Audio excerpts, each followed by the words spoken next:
History is more than just dates and names.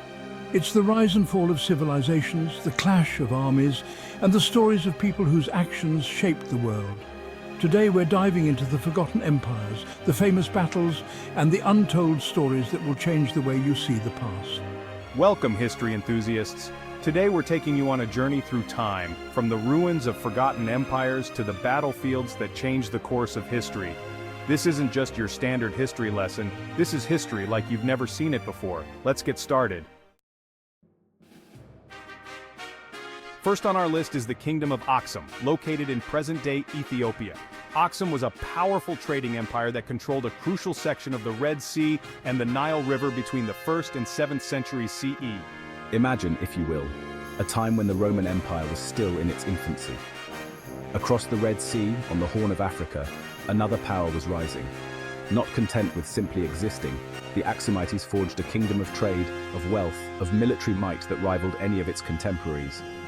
The Aksumites were masters of trade, their ships laden with gold, ivory, and exotic animals, sailing across the Red Sea to Arabia, Persia, even as far as India. Their merchants returned with silks, spices, and stories of distant lands, weaving a tapestry of cultural exchange that enriched Aksumite society. But their wealth wasn't solely derived from trade. The Aksumites were also skilled agriculturalists, their fertile lands producing bountiful harvests of grain, fruits, and incense. This agricultural wealth, combined with their strategic location, allowed them to amass significant power and influence. At the heart of the Aksumite Empire lay a city of wonders, Aksum, their capital, a city of towering obelisks, intricately carved from single blocks of granite, testaments to their engineering prowess. These obelisks, some reaching over 100 feet in height, marked the tombs of their kings and served as symbols of Aksumite power. The Aksumites were not just builders and traders, they were warriors too. Their armies, a formidable force of skilled soldiers, protected their trade routes and expanded their empire's borders. They clashed with rivals in the Arabian Peninsula, asserting their dominance over the Red Sea trade. Aksum's influence wasn't limited to its military and economic might. They were pioneers in adopting Christianity in the 4th century CE, becoming one of the first empires to embrace this new faith. This decision had a profound impact on Aksumite culture, shaping their art, architecture, and their interactions with other Christian kingdoms. The Aksumite kings, bearing the title of Negusa Negast, King of Kings, ruled over a multi-ethnic, multicultural empire. Their reign marked a golden age for Aksum, a time of prosperity, cultural exchange, and military power. But even the mightiest empires faced challenges. The rise of Islam in the 7th century CE disrupted Aksum's trade routes and challenged their dominance in the region. The Islamic conquests, sweeping across North Africa and the Middle East, reshaped the political landscape, putting pressure on the Aksumite Empire. Despite their resilience, the Aksumites gradually lost control of their key trade routes. Next, we have the Khmer Empire, which ruled over much of Southeast Asia from the 9th to the 15th century. Known for their impressive temple complexes, including the world-famous Angkor Wat, the Khmer were masters of architecture and engineering. Venture into the jungles of Southeast Asia, and you might stumble upon the breathtaking ruins of a lost civilization. Towering temples, intricately carved, reclaimed by nature, whispering tales of a glorious past. This is the legacy of the Khmer Empire, a civilization that flourished for over 6 centuries, leaving an indelible mark on the region.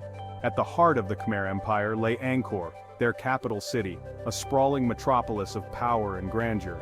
Imagine a city of magnificent temples, palaces, and reservoirs, interconnected by a complex network of canals and roads, a testament to the Khmer's architectural and engineering prowess. The most iconic symbol of the Khmer Empire, Angkor Wat, stands as a testament to their ambition and artistry.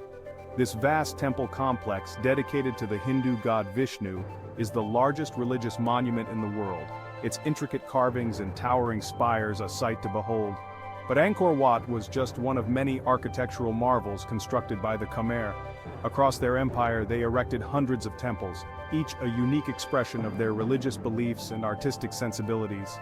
These temples, built from sandstone and laterite, were adorned with intricate carvings depicting scenes from Hindu mythology, historical events, and the everyday lives of the Khmer people.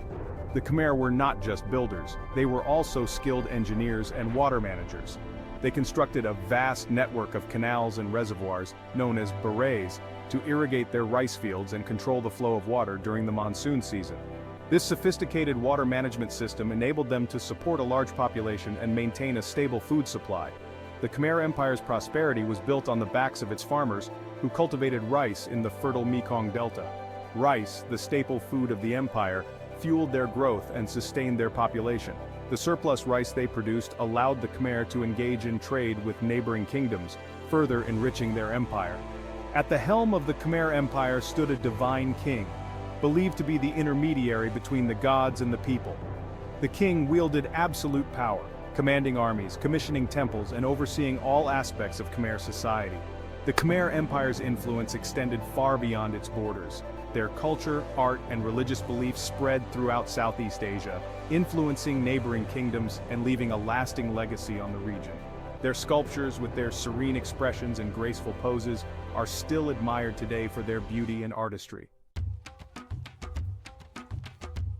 Chapter 3. Timbuktu, the Jewel of the Mali Empire.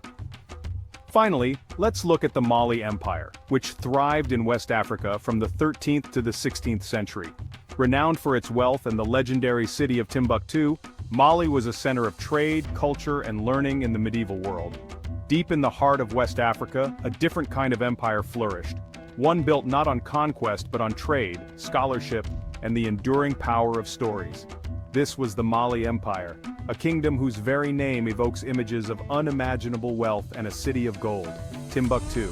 Imagine caravans laden with gold, salt, slaves, and kola nuts traversing the vast Sahara Desert, their destination, Timbuktu, the legendary city at the crossroads of trade.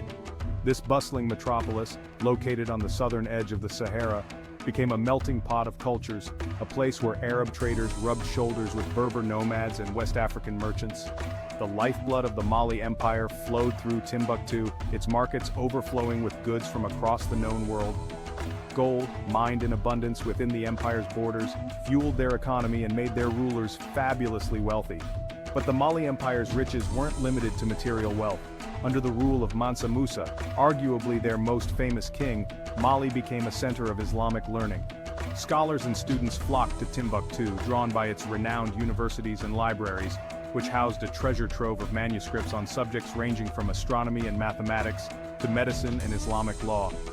Mansa Musa, a devout Muslim, embarked on a legendary pilgrimage to Mecca in 1324 CE. His journey, a lavish display of wealth and piety, captivated the imaginations of chroniclers and travelers, cementing his and the Mali Empire's reputation far beyond their borders. He returned from Mecca with architects, scholars, and books, further enriching Timbuktu's status as a center of learning. The streets of Timbuktu buzzed with intellectual discourse, scholars debating interpretations of Islamic law, astronomers charting the heavens, and mathematicians grappling with complex equations. The knowledge created and preserved in Timbuktu's libraries and universities would influence generations to come. The Mali Empire, unlike many of its contemporaries, thrived on trade, not conquest. Their cavalry, while formidable, primarily served to protect their extensive trade routes that crisscrossed the Sahara Desert, connecting them to North Africa and the Mediterranean world. And so we come to the end of our journey, a journey through time, across continents, to explore the legacies of empires lost but not forgotten. From the Aksumite obelisks piercing the African sky to the intricate carvings of Angkor Wat, from the bustling markets of Timbuktu to the libraries overflowing with ancient knowledge, we've glimpsed the grandeur and the fragility of human endeavor. History, as we've seen, is not just a dry recitation of dates and names, it's a tapestry